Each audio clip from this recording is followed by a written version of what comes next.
நண்பர்கள் அனைவருக்கும் ஆர்சிசியின் வணக்கங்கள். இன்று நாம் 10ஆம் வகுப்பில் அறிவியல் பாடத்தில் 17வது பாடமாக அமைந்துள்ள தாவரங்கள் மற்றும் விலங்குகளில் இனப்பெருக்கம் என்ற பாடத்தினை பார்க்க உள்ளோம். அதற்கு முன் எங்கள் சேனலை சப்ஸ்கிரைப் பண்ணுறவங்க சப்ஸ்கிரைப் பண்ணுங்கள். அருகில் உள்ள பெல் சிம்பிளை கிளிக் பண்ணிங்கன்னா உடனுக்குடன் நோட்டிஃபிகேஷன் கிடைக்கும். வாங்க பாடத்துக்குள்ளார போகலாம். பால் இனப்பெருக்கத்தின் மூலம் ஆண் மற்றும் பெண் இணைச்சல்கள் இணைந்து புதிய உயிரினம் தோன்றுகிறது. உடலை இனப்பெருக்கத்தில் புதிய தாவரங்கள் தாவரத்தின் ஏதேனும் ஒரு பாகத்தில் உள்ள உடல செல்களிலிருந்து தோன்றுகின்றன. இலை உடல இனப்பெருக்கத்திற்கு எடுத்துக்காட்டு ரணக்கல்லி. தண்டு உடல இனப்பெருக்கத்திற்கு எடுத்துக்காட்டு ஸ்ட்ராபெரி. வேர்க்கிழங்குகள் உடலை இனப்பெருக்கத்திற்கு எடுத்துக்காட்டு அஸ்பராகஸ் மற்றும் சர்க்கரை வள்ளி கிழங்கு. துண்டாதல் முறை இனப்பெருக்கத்திற்கு எடுத்துக்காட்டு ஸ்பைரோகைரா. பாலிலா இனப்பெருக்கத்திற்கு எடுத்துக்காட்டு பூஞ்சைகள் மற்றும் பாக்டீரியாக்கள். பாலிலா இனப்பெருக்கம் விதை துகள்கள் மூலம் நடைபெறுகிறது. மகரந்த தூளின் வெளியுறை எக்ஸைன் எனப்படும். மகரந்த தூளின் உள்ளுறை இன்டைன் எனப்படும். சூழின் அடிப்பகுதி சூழடி எனப்படும். சூழானது விதையாக மாறுகிறது.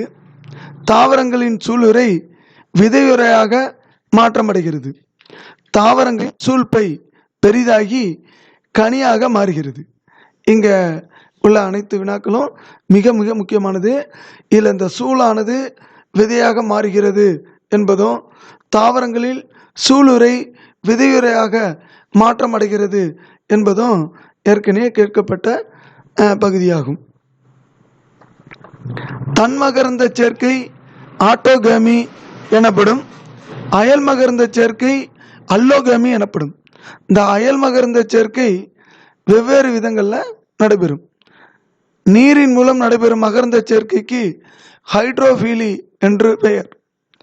காற்று மூலம் நடைபெறும் மகரந்த சேர்க்கைக்கு அனிமோஃபீலி என்று பெயர்.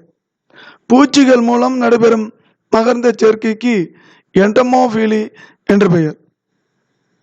பூச்சிகள் மூலம் நடைபெறும் மகரந்த சேர்க்கையில் ஏறத்தாழ 80% மகரந்த சேர்க்கையானது தேனீக்களால் நடைபெறுகிறது. பூச்சிகளில் தேனீக்கள் 80% மகரந்த சேர்க்கையை செய்து. ஆண்களில் விந்துவும் பெண்களில் அண்டமும் உருவாதல் என்பது இணைச்சல் உருவாக்கம் என்று அழைக்கப்படும். செர்டோலிய செல்கள் விந்து உருவாக்கத்திற்கு தேவையான உணவூட்டத்தை அளிக்கின்றன. அண்டத்தில் நுழையும் முன் விந்து அதனுடன் இணைந்து அண்டத்தில் நுழையும் விந்து அதனுடன் இணைந்து கருமுட்டையை உருவாக்குகிறது. சைகோட் கருவுட்ட முட்டை ஆகும். தாய் சேய் இணைப்பு திசுவானது வளரும் கருவிற்கும் தாய்க்கும் இடையே தற்காலிக இணைப்பை ஏற்படுத்தும் ஒரு அமைப்பாகும். தாய் சேய் இணைப்பு திசுவானது வளரும் கருவிற்கும் தாய்க்கும் இடையே தற்காலிக இணைப்பை ஏற்படுத்தும் ஒரு அமைப்பாகும். குழந்தை பிறப்பிற்கு பிறகு தாயின் பால் சுரப்பியில் இருந்து பால் உற்பத்தியாதல் மற்றும் வெளிப்படுதல் பால் சுரப்பி அல்லது லாக்டேஷன் எனப்படும். LH மற்றும் FHS பிட்யூட்டரி ஹார்மோன் ஆகும். ஈஸ்ட்ரோஜன் மற்றும் புரோஜெஸ்டரான் அண்டத்தின் ஹார்மோன் ஆகும். பொதுவாக மனிதரில் கர்ப்பகாலம் 280 நாட்கள் ஆகும். குழந்தை பிறப்பை கட்டுப்படுத்தும் ஒரு சிறந்த வழிமுறை கருத்தடை ஆகும். விந்து நாளத்தை துண்டிப்பது வாசெக்டமி என்று பெயர். அண்ட நாளத்தை துண்டிப்பது டியூபெக்டமி என்று பெயர். இன்று நாம் பாடம் 17 10ஆம் வகுப்பு புதிய புத்தகம் அறிவியலிலிருந்து தாவரங்கள் மற்றும் விலங்குகளின் இனப்பெருக்கம் என்ற பாடத்திலிருந்து பல்வேறு தகவல்களை பார்த்தோம். எங்கள் சேனலை விரும்பியவர்கள் சப்ஸ்கிரைப் பண்ணுங்கள். அருகில் உள்ள பெல் சிம்பிளை கிளிக் பண்ணிங்கன்னா உடனுக்குடன் நோட்டிஃபிகேஷன் கிடைக்கும். நன்றி, வணக்கம்.